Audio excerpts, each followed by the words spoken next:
Thank you, Kathy, for the invite and the introduction. And of course, thank you all for coming. Before I begin, I'd like to note that given the time period in which they were written, the language of some of the sources I'm dealing with is, shall we say, somewhat awkward to 21st century ears. Where possible, I'll try to use modern terminology, but several of the quotes I make or titles I refer to will feature language that was considered respectful at the time, but isn't anymore. For example, Negro.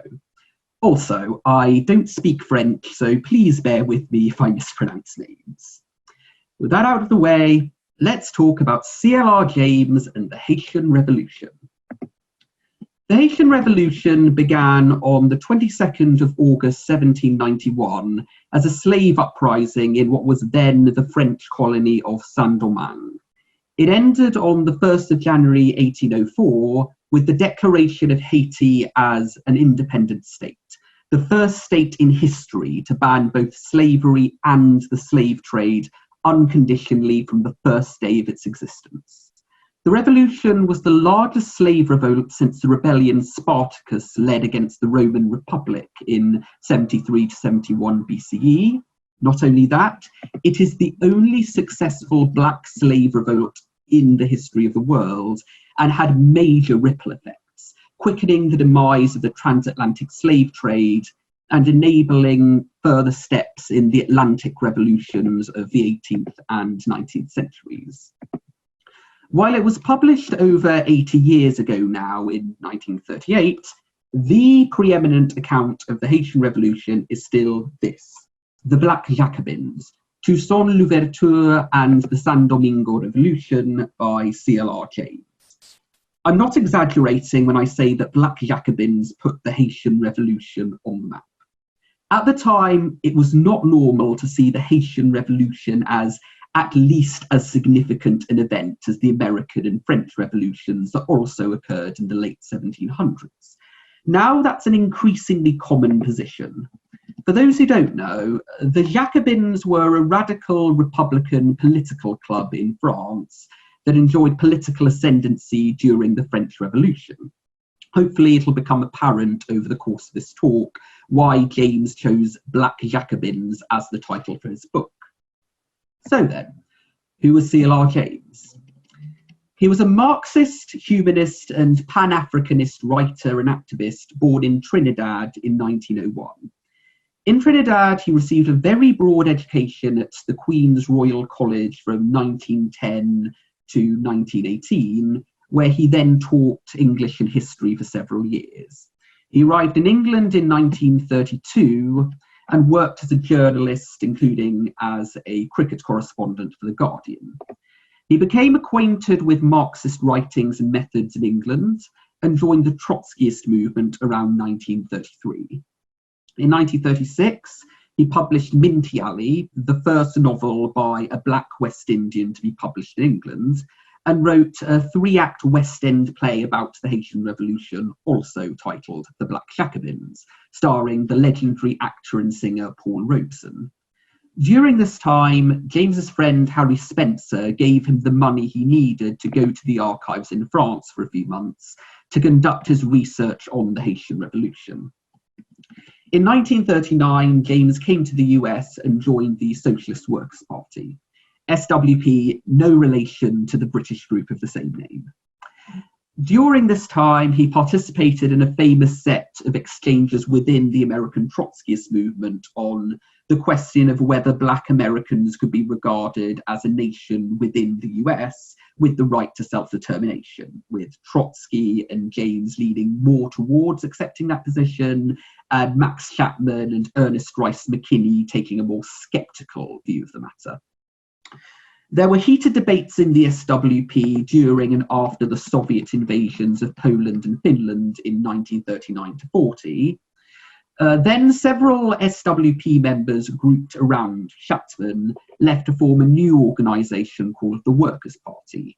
These heterodox Trotskyists, as opposed to the orthodox Trotskyists who stayed in the SWP under James Cannon's leadership, came to view the Stalinist USSR as an exploitative class society that should not be given even critical support. They instead decided that socialists had to support the international working class against both the capitalist and Stalinist camps, hence why that political tradition is known as third camp socialism, best summed up in the famous Cold War slogan, "Neither Washington nor Moscow, but international socialism." James went with Chapman into the Workers' Party, where he and the philosopher Raya Dunayevskaya headed a minority tendency known as the Johnson-Forrest tendency from their pen names. James split from the Workers' Party in 1947. According to James, this was because he believed Chapman's political concerns to be insufficiently revolutionary for the situation at hand. He briefly rejoined the SWP, only to leave again in 1950. After that point, James left the Trotskyist movement altogether. He had a varied literary and scholarly career, including a curious stint as a high dignitary of sorts of the People's National Movement, which was the governing party of Trinidad from 1956 to 86, founded by his former student, Eric Williams. Eventually, James passed away in Brixton, London in 1989. So that's our brief background picture of James himself. What motivated him to write Black Jacobins? Most pressingly, he found none of the existing books on the Haitian Revolution satisfactory, especially as they gave little attention to the role of the slaves themselves. For this reason, Black Jacobins is sometimes referred to as a history from below, though I'd argue that label draws something of a false dichotomy. Whilst Black Jacobins certainly underscores how the masses in Haiti and France shaped events, James also spotlights notable figures who played decisive roles, most obviously the Black Haitian revolutionary leader Toussaint L'Ouverture, who James, approvingly paraphrasing the French historian Alphonse de Beauchamp, describes as, quote, "one of the most remarkable men, of a period rich in remarkable men." James also wrote the book with an eye on the contemporary context of anti-colonial struggle in Africa and the Caribbean. Throughout the 1930s, he'd been an active campaigner for such causes as the independence of the West Indies and opposition to the Italian invasion and occupation of Ethiopia. In other words, James wanted his book to relay the historical significance of a great Black African slave revolution, thereby underscoring the kind of world-changing agency that exploited and oppressed Blacks have exercised in the past and could exercise again in the present. If that's why James wrote Black Jacobins, what can we say about the Haitian Revolution itself? For those who don't know, Haiti is part of a large Caribbean island called Hispaniola, which had been controlled by Spain from the 1490s until the 17th century. After years of French buccaneers settling on it, Spain ceded the western part of the island to France, who named it San Domingue in 1625. In Spanish, San Domingo, the name James uses most frequently, and for that reason, the name I use most frequently. The Spanish-controlled part of the island was known as Santo Domingo, and eventually became the modern-day Dominican Republic, whose capital is still called Santo Domingo. So, to set the scene, in 1789, there were approximately 25,000 whites, 30,000 free Black people, and 500,000 slaves in what is now Haiti. The slaves worked on sugar and coffee plantations, and James pulls no punches discussing the horrors they went through. As well as the wanton death and cruelty the slaves faced packed into ships' galleries from Africa to the Caribbean, James vividly describes the brutality and terrorism the San Domingo slavers employed to keep the slaves in line, whipping them, mutilating them, burning them alive, filling them with gunpowder and blowing them up, fastening them near ant or wasp nests, and many other sickening forms of torture. The rate of death among the slaves was so high that the French had to import new slaves constantly, such that 2/3 of the San Domingo slave population at any given time were African-born. Nonetheless, a spirit of resistance remained strong.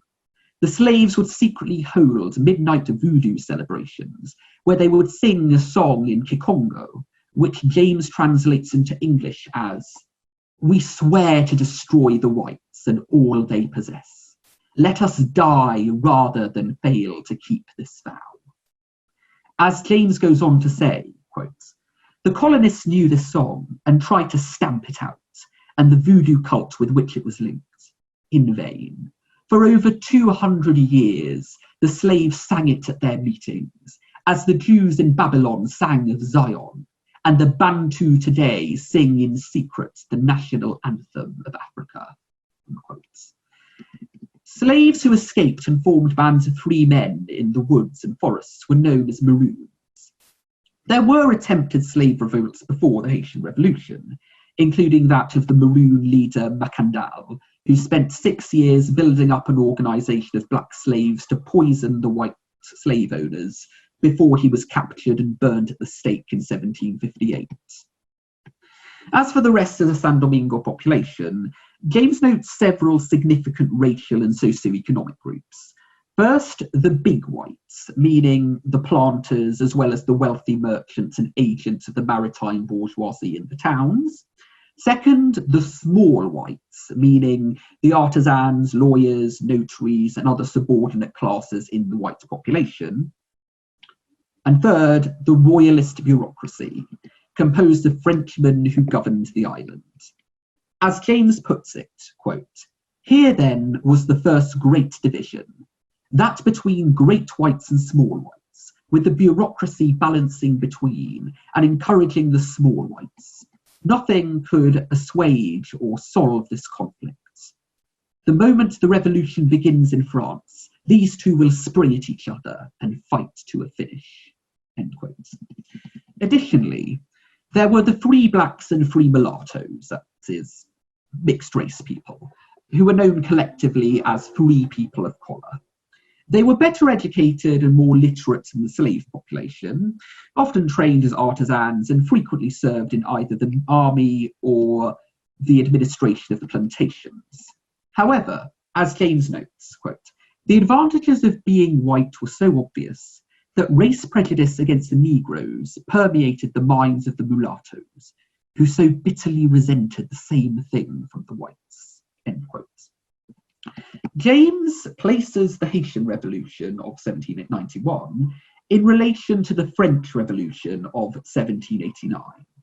In 1788 in France, the monarchy decided to restabilise the state's finances by convening the Estates General, which was a kind of parliament at that point dormant since 1614, consisting of the three estates, meaning the social orders or classes that made up the realm, namely the clergy, the first estate, the nobility, the second estate, and most importantly, the remaining 98% of the people, the third estate.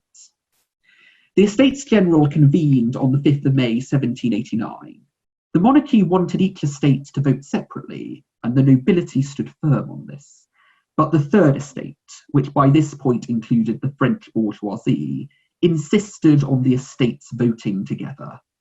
Furious at feudal privilege and its stifling effect on France's development, the Third Estate declared themselves the National Assembly on the 17th of June 1789.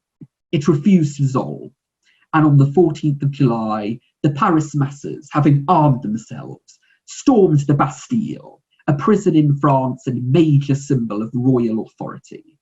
By the end of July, bourgeois municipal councils and militias had taken power in most French cities. A massive peasant revolt swept France in late July and early August, destroying enclosures, claiming back common land, and rebelling against paying tithes and feudal dues. On the night of the 4th of August, the National Assembly drew up a decree to abolish feudal privileges and proclaim equality before the law. On the 26th of August, the National Assembly adopted the famous Declaration of the Rights of Man and of the Citizen, which famously reads, quote, "Men are born and remain free and equal in rights," end quote. King Louis XVI refused to ratify the decrees and the declaration, but on the 5th of October, about 6,000 or 7,000 women and then 20,000 National Guardsmen marched on Versailles from Paris and forced the king to ratify the decrees. Famously, these events would culminate in the new National Convention's abolition of the monarchy on the 21st of September 1792, and King Louis XVI's execution by guillotine on the 21st of January 1793. Importantly for present purposes, an ocean away, the people of San Domingo keenly felt these political shockwaves. The General Assembly in Paris passed legislation to grant limited local autonomy to the colonies, including a provision calling for all local proprietors to be active citizens. The white colonial assembly in San Domingo chose to interpret this provision as applicable to the planter classes only, leading to a mulatto rebellion in October 1790. With the assistance of French troops, the rebellion was put down by local planter militias, and in February 1791, the mulatto leaders were publicly executed.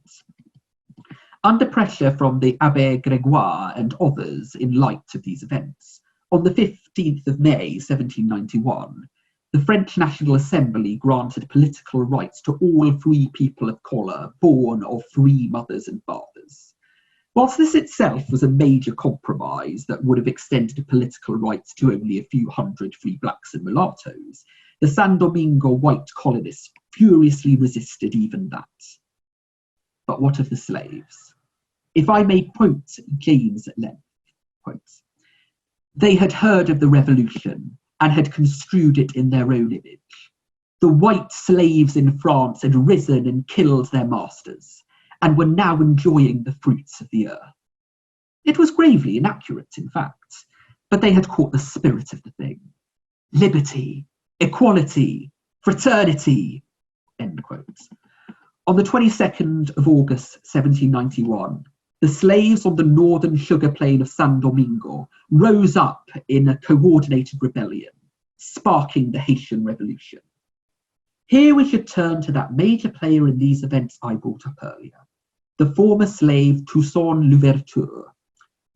Thought to have been born in 1743 and freed in 1776, L'Ouverture was a very well-read man. Politically, he was already a Jacobin by the time of the slave revolt. It is believed that he took the name L'Ouverture as an allusion to an anti-slavery passage in the Abbé Raynal's influential encyclopedia, Philosophical and Political History of the Settlements and Trade of the Europeans in the East and West Indies, which was a major work of the Age of Enlightenment. As James describes, quotes, "Toussaint alone among the black leaders, with freedom for all in his mind, was in those early months of 1792 organising out of the thousands of ignorant and untrained blacks an army capable of fighting European troops," end quote. Likewise, it's worth bearing in mind that several key black Haitian revolutionary leaders in this period, like André Rigaud and Louis-Jacques Bouvet, had gained military experience as volunteers in the French imperial forces sent to assist the Americans in their revolutionary war against the British Empire. It's not widely spoken of now, but black French colonial subjects were enthusiastic to help the American revolutionary efforts because they could see the potential its core ideas held for black liberation in the Americas and elsewhere. To illustrate, 900 black volunteers from San Domingo were among the 1,900 French troops who retook Savannah in Georgia from the British in 1779, just over a decade before the Haitian Revolution. As you can imagine, Spain and Britain were keen to see their French imperial rivals lose a prized colony.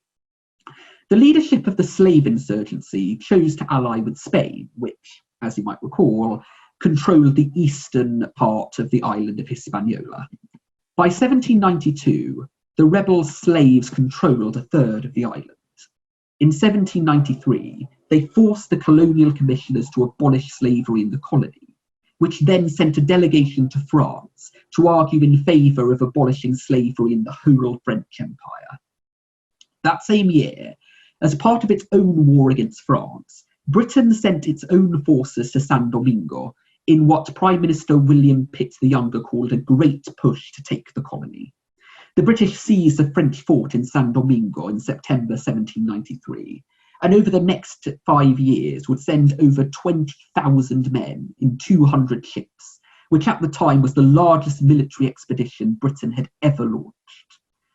As for what the delegation from San Domingo found when they arrived in revolutionary France, although France had always had pro-abolition voices, like the Friends of the Negro Society, who by this point had been raising concerns in the National Assembly for several years, at the start of the French Revolution in 1789, the French masses were largely indifferent to the question of abolition. The intervening events in San Domingo changed all that. As James observes, the Paris masses of 1793 to 94 felt towards the blacks, quote, as brothers, and the old slave owners, whom they knew to be supporters of the counter-revolution, they hated as if Frenchmen themselves had suffered under the whip. It was not Paris alone, but all revolutionary France. Servants, peasants, workers, the labourers by day in the fields, all over France, were filled with a virulent hatred against the aristocracy of the skin. There were many so moved by the sufferings of the slaves that they had long ceased to drink coffee, thinking of it as drenched with the blood and sweat of men turned into brutes. End quote. Now the French bourgeoisie faced the prospect of San Domingo falling into the hands of the First Republic's enemies, as well as the pressure of not appearing as hypocrites to the masses of France when proclaiming that all men are born free and equal. So, on the 4th of February 1794, without a debate, the National Convention passed a declaration for abolition across the whole French Empire. Quote, in consequence, it decrees that all men, without distinction of colour, living in the colonies are French citizens and will enjoy the rights guaranteed by the Constitution. End quote. Upon hearing of the decree, L'Ouverture assumed the title of General-in-Chief of the army and led the Haitian and French forces in a long campaign to oust the British invaders. By 1798, he dealt Britain a humiliating defeat. Of the over 20,000 British troops sent to capture San Domingo, 60% died either in battle or from yellow fever. However, it was far from smooth sailing from that point. June 1799 saw an internal conflict known as the War of the Knives between L'Ouverture and his former ally André Rigaud. Eventually, Rigaud was forced to flee, leaving L'Ouverture as the de facto ruler of San Domingo, though still ostensibly loyal to France. In January 1801, L'Ouverture successfully led an expedition to capture San Domingo, the Spanish-held side of the island, and free the slaves there. San Domingo's growing autonomy from France under L'Ouverture's rule quickly attracted unwelcome attention. In 1799, Napoleon Bonaparte became the first consul of France, and in 1801 he sent the French army to restore colonial order, led by his own brother-in-law, Charles Leclerc. Leclerc was more than happy not only to deport L'Ouverture, but also to wage a war of extermination. In his own words to Bonaparte on the 7th of October 1802, "We must destroy all of the black people in the mountains, men and women, and spare only children under 12 years of age. We must destroy half of those in the plains, and must not leave a single person of colour in the colony who has worn an epaulette." Unquote.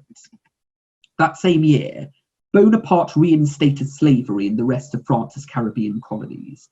But in October, rumours that France was planning to reinstate slavery in San Domingo as well sparked the black population into rebellion once more, this time for Haitian independence. In May 1802, Jean-Baptiste Brunet of the French Revolutionary Army arrested L'Ouverture and deported him to France, ostensibly because they suspected him of plotting an uprising. Eventually, L'Ouverture would die in prison on the 7th of April 1803. but as he boarded the frigate Creole that would take him to France, he gave a defiant warning. Quote, "In overthrowing me, you have cut down in San Domingo only the trunk of the tree of liberty. It will spring up again from the roots, for they are numerous and they are deep." End quote. With L'Ouverture gone, Jean-Jacques Dessalines led the Haitians in the independence struggle. The war was tough and costly on both sides, but the Haitian revolutions endured against Napoleon's forces. The French officers were taken aback by their opponents' ability and tenacity. As Leclerc wrote back home, quote, "Unfortunately, the condition of the colonies is not known in France. We have there a false idea of the Negro. We have in Europe a false idea of the country in which we fight and the men whom we fight against." End quote. As James recounts, quote, "The dishonest political position of the French army was now taking its toll. The soldiers still thought of themselves as a revolutionary army. Yet at night, they heard the blacks in the fortress singing the Marseillaise, the Saïra, and the other revolutionary songs. Lacroix records how these misguided wretches, as they heard the songs, started and looked at the officers as if to say, 'Have our barbarous enemies justice on their side? Are we no longer the soldiers of Republican France? And have we become the crude instruments of policy?' Unquote. On at least some occasions, as the French army started to disintegrate, French soldiers switched sides, almost certainly helped by the practice L'Ouverture had put in place, of explaining the Haitian cause to French prisoners of war. As James notes, quote, "All that was needed was a highly political detachment of white Jacobins fighting in the black ranks and calling on Leclerc's soldiers to come over." Unquote. Similarly, there were Polish legionaries in Napoleon's army whose own experience of national oppression made them empathise with the black Haitians fighting for their freedom and led them to defect. At the Battle of Vertières on the 18th of November 1803, Dessalines led the Haitian rebels to victory against French General Rochambeau's forces in the closing battle of the war. On the 1st of January 1804, Dessalines declared independence, pledging that the Haitians would forever ensure the empire of liberty in the country that gave us birth. "We must seize from the inhuman government that has for a long time kept us in the most humiliating torpor, all hope of re-enslaving us. We must then live independent or die." That commitment to abolishing slavery forever was enshrined in Article 2 of Haiti's first constitution in 1803. Importantly, unlike the two-step approach taken by the European colonial powers and the United States, Haiti abolished slavery and the slave trade at the same time. Lamentably, the loss of colonial rule did not prevent France from finding other ways of imperialistically preying on Haiti. Just in got 1825, time check, Dan. You've had 30 minutes now, so. Right, so if you give me just a couple more minutes to... Yeah, that's absolutely fine. Wrap up, thank you. In 1825, France, which at this point was a monarchy again, extorted Haiti into an indemnity of 150 million francs, framed as compensation to the French colonists for lost revenues from slavery, in return for French recognition of Haitian independence. Haiti accepted France's terms under threat of war. The Baron de Macau, whom King Charles X of France had sent to deliver the ordnance, arrived in Haiti in July 1825 with 14 brigs of war carrying over 500 cannons. The debt took 122 years to pay off and was finally settled in 1947, but the decades of regular payment left the Haitian government chronically insolvent. Nevertheless, the Haitian Revolution would have major ripples throughout the Western Hemisphere. In the US, the Haitian struggle for freedom became a major point of reference for pro-abolition forces before and during the American Civil War of 1861-65. The white abolitionist John Brown, who attempted an insurrection against slavery in Virginia in 1859, was said to have patterned his life on L'Ouverture. At the time of the war itself, the black abolitionist Frederick Douglass frequently invoked public memory of the Haitian Revolution when calling on African Americans to join the Union Army. To tell a story closer to home for me as a Venezuelan, Simón Bolívar, the Venezuelan military and political leader of the Spanish-American Wars of Independence, was granted refuge in Haiti in 1814. Alexandre Pétain, the first president of the Republic of Haiti, agreed to provide Bolívar with troops, weapons, and ships. In return, Bolívar had to abolish slavery in the territories he liberated from Spanish rule, a promise Bolívar kept. In other words, had it not been for the Haitian Revolution, my own country's War of Independence might well have gone very differently. So, to wrap things up and open the floor to discussion, I will end on a plea of sorts to remember that we should remember the Haitian Revolution precisely because it shatters the myth that slavery ended and that Black liberation came about simply because of the humanitarian sentiments of those who oppressed them. On that note, thank you all for listening, and I look forward to this discussion.